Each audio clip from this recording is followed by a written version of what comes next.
He does seem to know all the girls on the strip. And one of the things he does is he goes to these teenage girls and says, hey, you better watch out. There's a serial killer out here. I can protect you. He loves to scare them with these stories and then offer protection.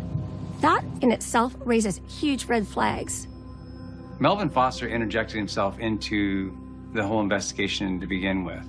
And then he would claim he knew different victims because he had transported them. It just made him worth looking at.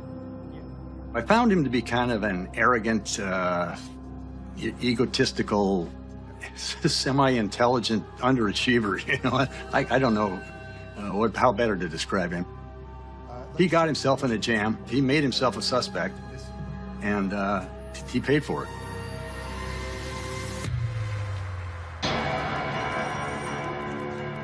A closer look at Foster's background is almost an exact match to the FBI profile of the killer.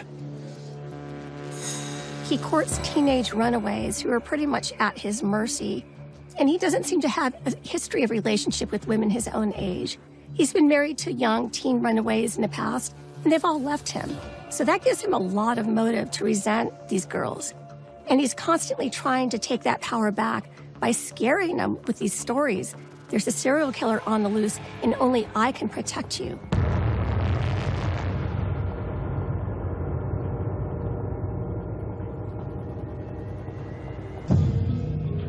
When investigators talk to the teens that he seems to be talking to, he kind of seems to be a bit of a creep, constantly talking about the killer, constantly trying to scare them, and constantly trying to get them to come stay with him.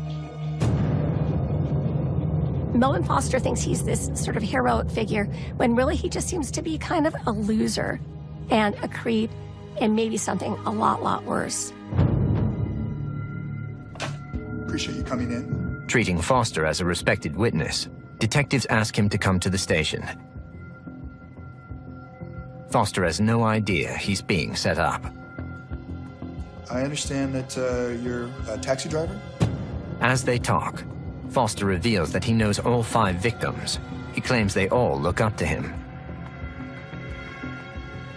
He thinks he's bragging, and he thinks he's offering them information. But really, they want to know, how well did you know them? Why did you know them? Were they comfortable with you? Would they go off with you? Is he the killer? The interview veers into an intense interrogation. Detectives ask Foster if he'll take a polygraph. He agrees and fails. When Melvin Foster failed the polygraph exam, he became the primary suspect in the case. Considering that he'd also volunteered to come forward with information and claimed to know a number of the victims. After Foster fails the polygraph, investigators search his car. Under the front seat, they find 2 pairs of women's underwear, handcuffs, pubic hair, and X-rated Polaroids that may be souvenirs from a kill. After 10 hours of intense questioning, Foster's story keeps changing, but without a confession, detectives must let him go. Investigators put Melvin Foster under 24/7 surveillance, but with this suspect, the games are just beginning. There was additional media interest in Melvin because he kept bringing it up. He would go to the media and talk about how he was being tailed and how he was being harassed.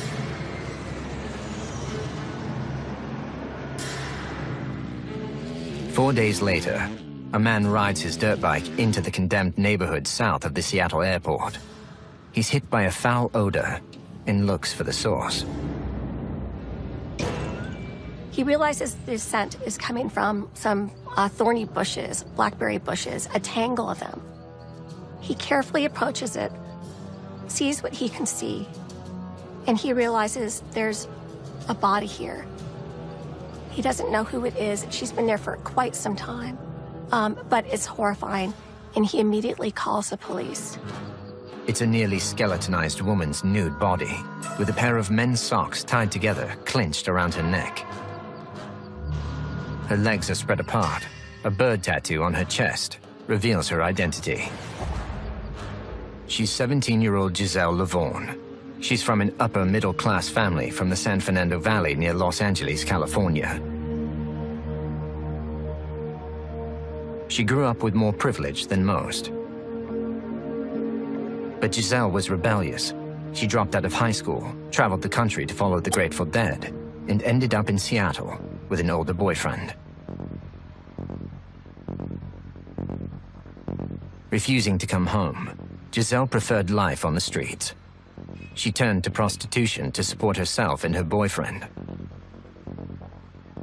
On July 17th, 1982, she left their apartment near the Seattle airport and never returned. Investigators initially suspect Giselle's boyfriend. But there are too many similarities between Giselle and the Green River Killer's victims. As a young woman working the streets, Giselle LaVaughn matches the victim's profile. But more disturbing is the way she was killed. Like the others, Giselle was strangled with a piece of clothing. This time, the killer's socks. Giselle disappeared in mid-July. That would make her the Green River Killer's second of 6 victims. So many of the things he did were not, it was hard to understand how they were connected. So when you looked in the clusters of bodies at the airport, such an entirely different situation than the women that were found in the river. Again, you know, every suspicion that they were all connected, yet they all kind of appeared somewhat different. And so I think it gave us the impression that this had to be somebody who was really wily, very sophisticated, very smart. With the ex-cabbie Melvin Foster now under constant surveillance, the task force team had hoped that Giselle's murder would be the last one they discover. And as the weeks pass, there are no new bodies. But the number of reported missing women is growing. On the streets, rumors spread. Some say it's a customer with a fetish for murder. Others believe the killer is really a vice cop. The women who are working the streets talk to each other. They're not isolated from each other. They talk to each other. And when they learn information about a John that indicates that he might be a sick trick, they pass that along to each other. Several weeks later, 20-year-old Rebecca Gard is hitchhiking on the Strip. Although she has a job, she sees prostitution as easy money. A man in a pickup truck pulls over.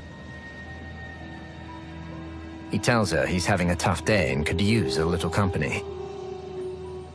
Rebecca directs him to a private place just off the road, but he wants to go deeper into the woods. Reluctantly, she goes along.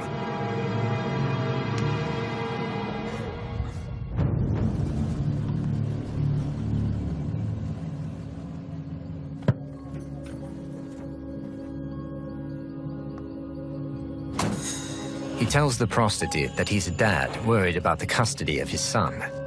He looks like a safe customer.